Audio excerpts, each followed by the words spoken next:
Hey Flower Tribe, it's Kelly Lehman, and today I'm going to show you how I plant my sunflower seeds indoors in springtime.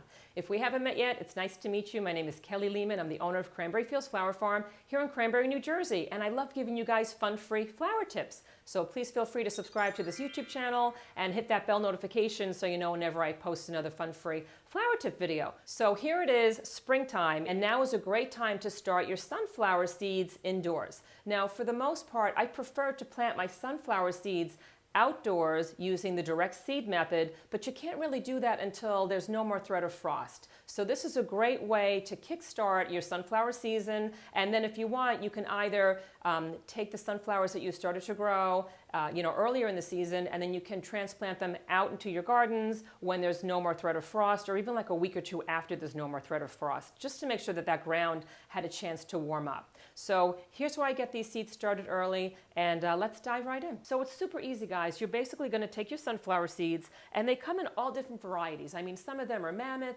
some of them are dwarf varieties, and so you're going to take a look at the back of the sunflower seed packet that you have, and it's going to let you know the depth that you're going to plant it in, and it's going to let you know the spacing that you should have between each plant. So this one says it's going to be planted a ½ inch deep. So we've got some seed starter mix in here. I've already watered it. It's really important that you have water to start the germination process. So we're going to wind up putting the seeds in this moistened potting mix already.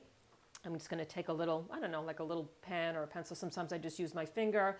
I'm going to go down about a ½ inch, and I'm going to put a couple of these in here. So we're going to poke a few holes in the soil. I make sure that they're spaced out, and I'm actually going to plant 2 seeds in each hole because the germination rate is not always 100%, so I won't always get a viable plant from every seed. So I'm going to actually put like 2 little seeds in each hole, and then I'm going to gently cover it.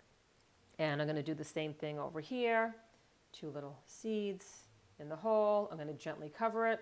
And guys, I wanted you to know that you can harvest your sunflower seeds from prior seasons. And I have a whole video that shows you how to plant, grow, and harvest your sunflower seeds, outside. It shows you the direct planting method out there. It also shows you how to harvest the seeds. And that's in this video up above here. You can check that out after this one. And but these are some of the seeds that we actually harvested from some of our sunflowers. So we're going to put some of last year's sunflowers in here too.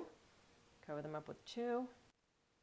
And that's it. And now we're going to make sure that we water them in. This is really essential because seeds need to have moisture on them to start the germination process. So I'm just going to add a little bit of water here, a little bit of extra water. Remember, this is already a little bit moistened. And that's it. And now I'm going to make sure that I put them in a super sunny spot. If you have a south-facing window, that would be awesome because you want it to have at least like 8 hours of sunlight each day. This is a super sunny window where I have my sunflowers sitting in, and they're doing great. And that's basically it, guys. So after a few days, or sometimes it takes like a week or two, you're going to start seeing some of those little sprouts coming out of the soil. It might take a little bit longer depending on how much sunlight it's getting. And then eventually you're going to start having beautiful little, like little sunflowers popping up. So if you want, you can plant these outside once again after there's no more threat of frost. What I'll do sometimes is I will take these pots, knowing that I want to put them in the ground, and I will leave them outside during the day and bring them in my garage at night just to get them kind of hardened off, because right now they're used to the nice warm temperatures in my house. So when they're ready to be transplanted, I'll leave them outside for a few nights, let them get used to those colder temperatures, and then I will plant them in the ground. And guys, if your sunflower seeds start coming up like right next to each other, like these guys, I had planted, 2 of them right next to each other in that hole, you can wind up either kind of like just separating them, and you can just, choose like the better out of the 2 plants to keep in the soil. And these you might just want to use for, a lot of sunflower seeds are edible. Just make sure that the ones that you plant and you're going to use on, to eat are edible.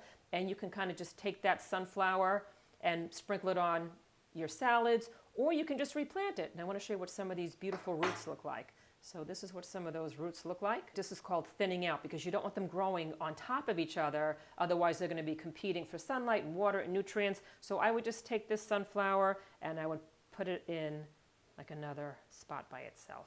Make sure it's dug deep enough. And that's the story, guys. Thank you so much for joining me in this video, and please feel free to hop on over to my Kelly Lehman's Flower Tribe Facebook group, because there's thousands of gardeners from all over the world, and they're asking and answering tons of garden questions over there each week. And please also come say hi to us over on my Cranberry Fields Instagram page, and please also check out my new podcast. So some of the Flower Tribe members have asked me to come up with a podcast that they can listen to with, loads of easy to follow garden tips as they're on their way to work, as they're carpooling with the kids, as they're working out, as they're gardening. So you can check that out in descriptions below. And you can also check out my new online flower courses that teach you easy steps on how to grow fresh cut flower gardens in your own backyards, and then how to arrange those beautiful flowers into gorgeous flower arrangements. So that's in descriptions below too. And please let me know where you're viewing this from in this great big beautiful world. I love to see how our flower tribe is growing around the globe each week. And I will see you in the next video. We're testing.